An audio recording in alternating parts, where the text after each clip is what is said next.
I'm Debbie Miller, and you're watching L&M Publications Online. I'm Doug Finley. I'm the assistant editor of Belmore Life newspaper, and today with me I have Deborah Miller. She grew up in Belmore, and she went to Calhoun High School, and she was on the On Tour program. She's in town to promote her latest release, Measures and Weights, which will have its release at the Rockwood Music Hall on Allen Street in Soho, in the Lower East Side, tomorrow night and Saturday night. Just Deb, Saturday night. Just Saturday night. Deb, welcome. Thank you for having me. Let me ask you, you're a singer-songwriter. When did you first learn, what were the first inklings that made you feel that you were bound in this direction? It was actually pretty late in life. I played piano since the age of 7, and I taught myself guitar in college, and I always sang and performed in some way, whether it was in a play or I was in an a cappella group. But I actually didn't write my first song until I was 24, which isn't really that long ago. Okay. Did the On Tour program help you at all to get your game, shall we say, or your stride, or your stance? I think so. Yeah, we did 4 shows a year at Calhoun in the On Tour program, and I always loved to perform, and with every show you always improve more and more, and it just confirmed my love of being in front of an audience. Okay. You live in Seattle now, so what took you out to Seattle? Graduate school. In what? I'm studying, it's a field called naturopathic medicine, so I'm studying natural and alternative medicine. Oh, okay. Is it a 4-year course then? Yes, it is. Now, Seattle's known for its music scene. Mm-hmm. I think grunge came out there back 10, 15 years ago. Are there music scenes where you're playing these days? Are there places where you can find to express yourself? Oh, yeah, absolutely. There's also a big folk scene in Seattle and a big indie rock music scene, so there's plenty of places and plenty of opportunities. Okay. You would consider yourself indie rock? There's a big indie rock scene I would say indie folk. Okay, okay. Not so rock. Who are some of the teachers at Calhoun, if I may go back just a moment, that you recall? Yes. I remember all of them. Sal Salerno was the drama teacher. He still is a drama teacher. My AP Bio teacher, Miss L, Miss Lascarides.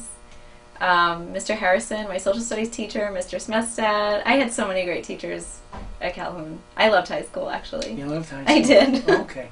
Now you're going for a 4-year degree, is it? Or is this a 6-year degree in medicine? It's a 4-year degree, but I'm doing it in 5 years. Spread it out a little bit. You think you'll come back to this area and study? I hope to come back, maybe move back to Brooklyn. Okay. Mm-hmm. Did you or have you had a chance to play any of the Long Island venues with your music? I've only played in New York City, so New York City, Queens, Brooklyn. I've never actually played out on Long Island. This would be the first time. Oh, okay. Well, we're glad we can accommodate in one of the first ones. Yeah. Tell us a little bit about your second release. How did this? What was the genesis of this album? I released my first album in 2010, and that's a full length. And I wrote a few songs after that, or there were songs that didn't make the first album, and these all just fit together really nicely. And that's just sort of it. Is there a theme involved? Is it one of loss? Is it one of love? Is it one of discovery? I think it's all 3 of those things. The album is called Measures and Weights, and that's weights spelled W-A-I-T-S. Mm-hmm. So most of the album is about either measuring things out, measuring love, measuring time, or waiting for love. But there's also a bit of humor in it as well. Is there a lot of other material that you think you can tap into? Is singing and songwriting, is it autobiographical for the most part? I would say 95% of the time is autobiographical. Okay. So it's experiences you've had, or it's thoughts you have on certain subjects and things. Okay. Now we've got you. We've asked you to sing a few songs for us, so perhaps you can tell us a little bit about this first song that you want to sing. Sure. Well, this song is actually called Brand New Album, and it's on my brand new album. I wrote it though after the release of my first one, and it was just before I moved from New York to Seattle. Okay. Now, what is it involved? What's the subject matter for them? It's about a boy. It's about a boy. Okay. Yeah. Deborah, we'll let you play.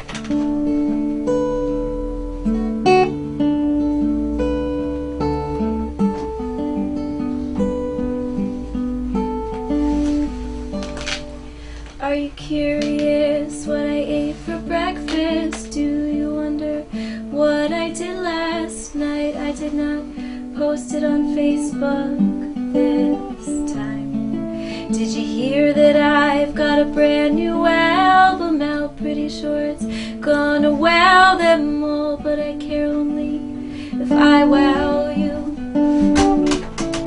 It's true.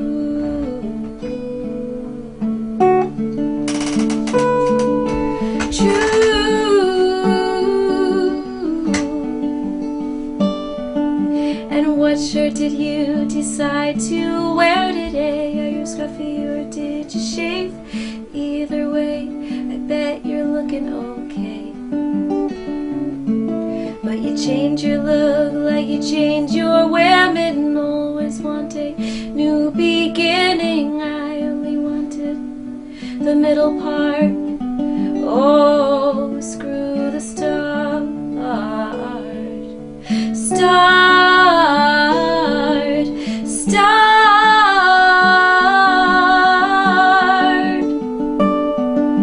And babe, I know that it's been a while, but I would die to see you smile one more time at something silly I've done. And I look for you in subway cars, on the street, sometimes in bars, but I think you really might be gone. Oh, gone, gone, gone.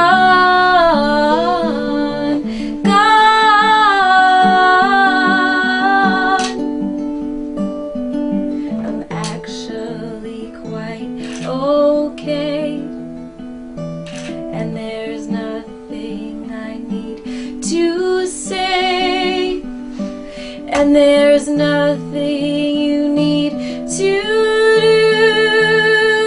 Just know that sometimes I still think of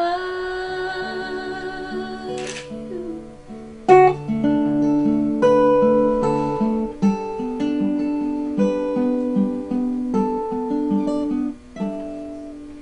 The thought I saw you passing by, I almost ran out to come and say hi, but then what?